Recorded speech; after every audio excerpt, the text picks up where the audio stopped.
کعبے سے اتنی نفرت کیوں کرتا تھا؟ یہ 60,000 فوج لے کر کعبہ پر حملہ کر دیا، کیونکہ کعبہ پورے عرب میں سب سے مقدس جگہ بن چکی تھی۔ پورے عرب سے لوگ مکہ عبادت کے لیے آتے تھے، جس سے مکہ میں بہت کمائی ہو رہی تھی۔ ابراہہ کو اسی بات پہ بہت غصہ آتا تھا کہ یہ غریب مکہ والے، نہ کوئی ان کا بادشاہ ہے نہ کوئی گورنمنٹ، پھر بھی یہ کیوں عرب کا سنٹر بن چکے ہیں۔ پھر اس نے اپنے شہر یمن میں ایک عالی شان چرچ بنایا، جس کو ہیروں سے سجاوٹ کی، تاکہ سارے لوگ کعبہ چھوڑ کر اس کے پاس آئے۔ پر یہ پلان پوری طرح فلاپ ہو گیا۔ عرب سے کوئی اس کے پاس نہیں آیا، سارے لوگ اسی پرانے کعبہ کی طرف جاتے رہے۔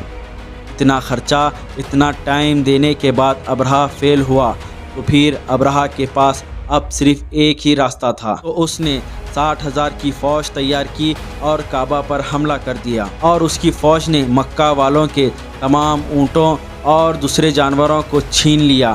اس میں 200 اونٹ عبد المطلب کے بھی تھے۔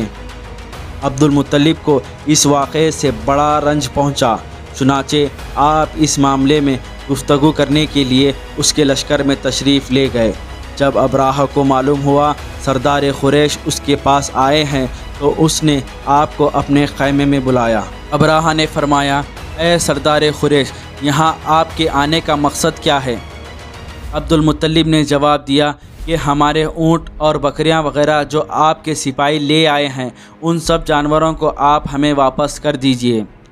یہ سن کر ابراہہ نے کہا، اے سردار قریش، میں تو سمجھتا تھا کہ آپ بہت بہادر انسان ہوں گے، مگر آپ کو تو اپنے اونٹوں کی پڑی ہے، میں تو آپ کا کعبہ گرانے آیا ہوں۔ عبد المطلب نے کہا، مجھے تو اپنے اونٹوں سے مطلب ہے، کعبہ میرا گھر نہیں ہے، بلکہ وہ خدا کا گھر ہے، وہ اپنے گھر کو خود بچا لے گا، مجھے کعبہ کی ذرا بھی فکر نہیں ہے۔ یہ سن کر ابراہہ کہنے لگا، اے سردار مکہ، سن لیجئے، میں کعبے کو ڈھا کر اس کی اینٹ سے اینٹ بجا دوں گا اور روح زمین سے اس کا نام و نشان مٹا دوں گا۔ اس گفتگو کے بعد ابراہہ نے تمام جانوروں کو واپس کر دینے کا حکم دیا، اور عبد المطلب تمام اونٹوں اور بکریوں کو ساتھ لے کر اپنے گھر چلے آئے، اور مکے والوں سے فرمایا، تم لوگ اپنے اپنے مال اور جانوروں کو لے کر مکہ سے باہر نکل جاؤ، اور پہاڑوں کی چوٹیوں پر چڑھ جاؤ اور غاروں میں چھپ جاؤ۔ اور عبد المطلب خود بھی پہاڑ پر چڑھ گئے۔